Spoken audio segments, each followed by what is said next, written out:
Johnny, you played Greg. 3 times you've played him here in Burnie, and you're great mates. How'd the match pan out? It was a tough match. Obviously, it's tough when you're playing against someone that you've known for so long.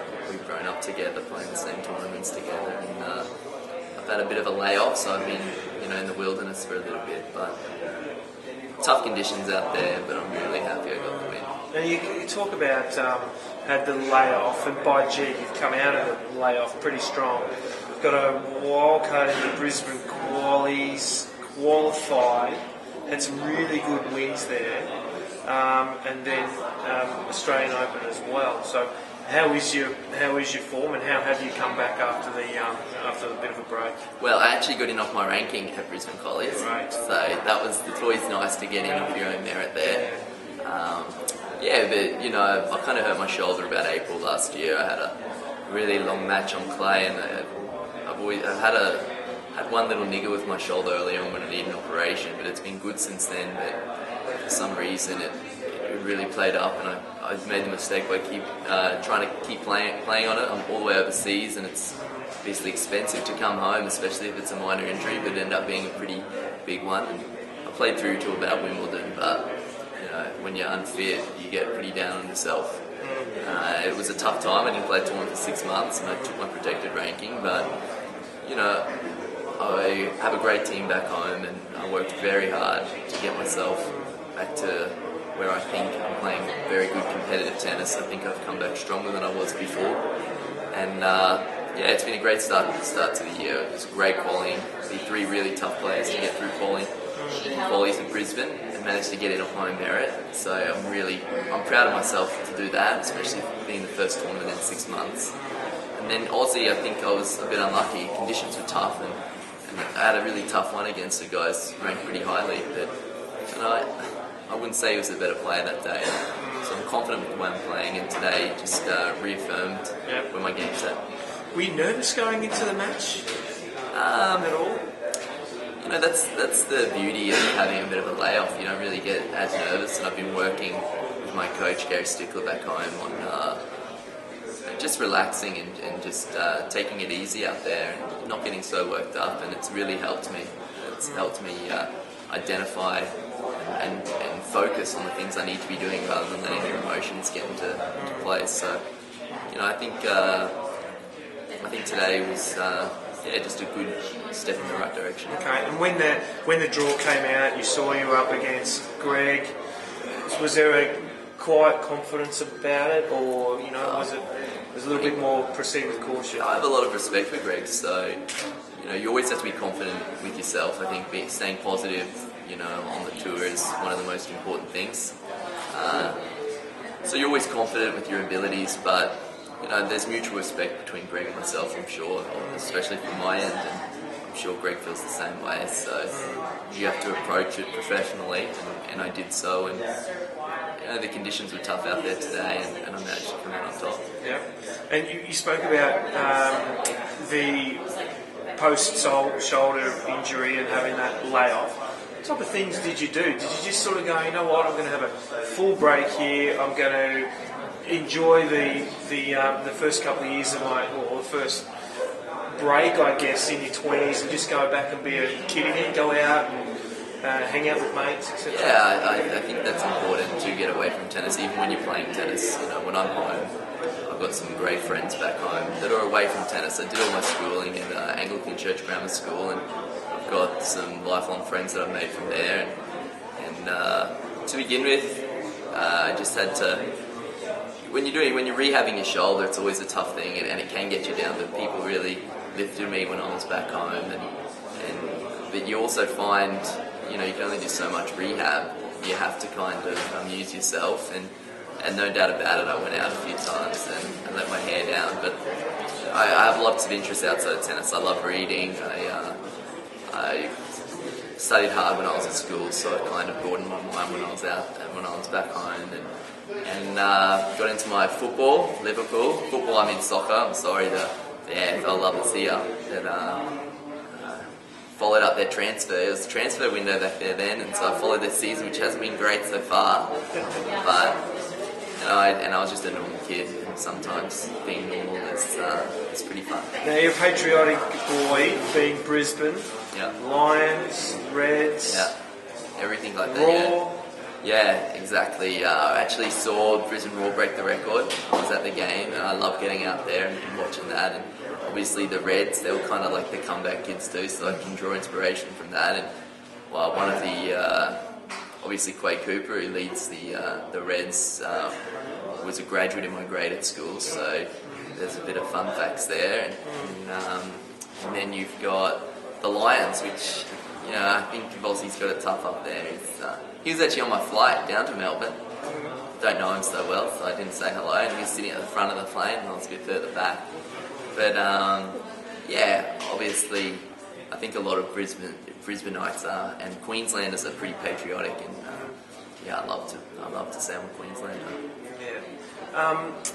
Just how did you get into tennis? What was the catalyst? I have 4 sisters, 3 older, 1 younger, and they all played at Laff's Tennis Centre, and they're a great family, the Ken and Barbara Laffy, and they helped us out. You know, it's pretty expensive with all the rugrats running around, so I just was pretty competitive, and I saw an opportunity to be able to beat my sisters at something, which they didn't like, but yeah, I think I got them covered now. But yeah, that's how it all started. And I played a lot of sport when I was young. I played a fair bit of golf. I played a lot of football, soccer, and I did a bit of running too. So I've been brought up in a very sporty household. And in the end, when I was a bit younger, I was probably just slightly better at tennis. So I decided to take it from there. You seem like the type of guy who thrives on pursuing goals or achieving dreams. Being a professional tennis player, was that a dream? And back then, looking over all these years, did you think that you'd be in the position that you are today and have the experiences you've had?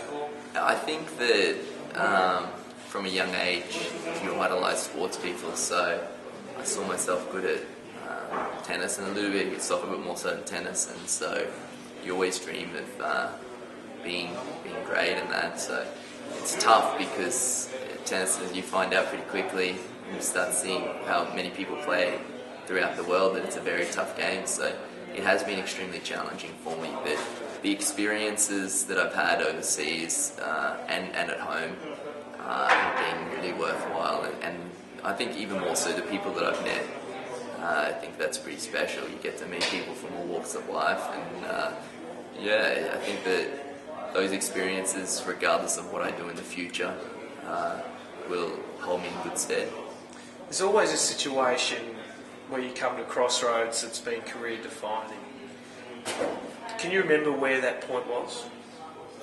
Yeah, it's hard to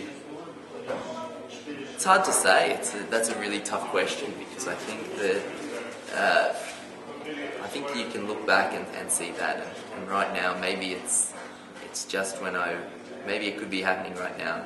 You know, it's 6 months out of the game, which is the longest that I've had for an extremely long time, and you know, it gave me just such a great thrill to win even that first game in Brisbane. So it's great. The support I've had back home has been fantastic. The support I get from Tech Pub has been unbelievable, and yeah, and I appreciate everyone and the effort they've put in for me.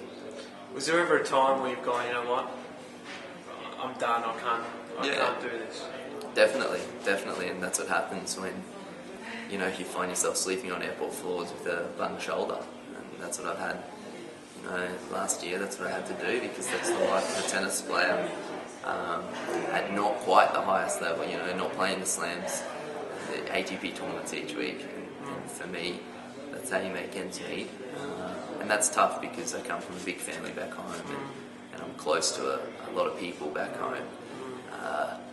But, you know, there's nothing quite like going out there and working hard and seeing everything to come into fruition like it did today. And that keeps you going. And sometimes the people that you meet, and sometimes the emails that you get, and the support you get from people you don't know keeps you going. So little things keep you going when things are tough. And I'll look back on it regardless of what happens. I plan to go to uni at some stage full time. I really enjoy my studies. You know, whether that be in 1 year, whether that be in 10 years, I do see myself doing that. And I think I'll be better off for the experience of playing tennis because I've just had so many more experiences that other people just haven't been able to have, and I'm very grateful for that. And what's my next question?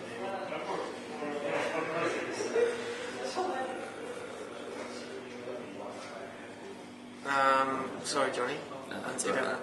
Your goal this year, you've started off by playing A Series and Australian Open, play all the Grand Slams, and what is it about the Grand Slams that set them apart from all others? Now, it's going to be tough to.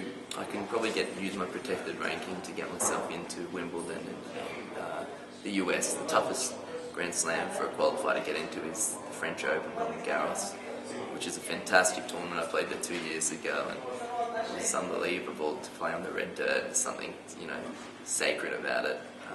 So it might be struggling to get into that tournament, but I should be able to play the other 2 slams. And they all have their little things that really get you excited for. Obviously, Australian Open, playing. A lot of my family and friends come down to watch me. That's always a buzz to have the crowd support. And then you have Roland Garros, like I said, it's just playing on that dirt. There's something special about it, and being in Paris, which is a beautiful city. Wimbledon, you actually don't Wimbledon for reasons, you actually don't play qualifying at Wimbledon, you play down the road on the local cricket pitch. So, but that's an experience, and you just, because it's so hard just to get into the Wimbledon and play at Wimbledon, I think that's what makes that qualifying event so special. And then US Open, which I came really close to qualifying for at the end of 2010, is New York's one of the most amazing cities in the world, and probably one of my favourites. It's like nothing else. So bigger than Ben-Hur, and you get yourself up for the slams, that's for sure. Do you remember the first time you came across Roger Federer, Rafael Nadal, Andy Murray in the actual same environment, and you've gone, wow, I can't believe I'm here with these guys? Yeah, definitely. It's to begin with, you cross your paths in player cafes and these places, and whether it's in the locker room, and it's pretty daunting to begin with, but you realise pretty quickly that they're just normal people. They're just exceptionally good at something. There's lots of exceptional people out there, not just sports people. I meet exceptional people every day, and I have exceptional people in my life, so you just treat them like anyone else. I know it's hard to say, and you don't glorify anyone, because at the end of the day, you're hoping to be able to compete with them someday. And just lastly, for this tournament, do you know who you play next, and what are you expecting from this year's Burnie International? Yeah, I mean, everyone can play, because I think it's such a strong tournament, and I think that's a credit to Burnie, because they host such a good tournament. No doubt word gets around. And it's even made even stronger with Davis Cup being next week, so a lot of Dennis and a lot of these top 100 players have come because they're in and around the area, the Davis Cup, so it's an extremely tough tournament this year. But I take confidence, because I think I played pretty well today, and I played smart with the conditions, and just, it sounds cliche, but you have to take it 1 point at a time, and I'll have a look at who I've got to play next and see what I can do. Thanks for having me. Good on it. Thank you.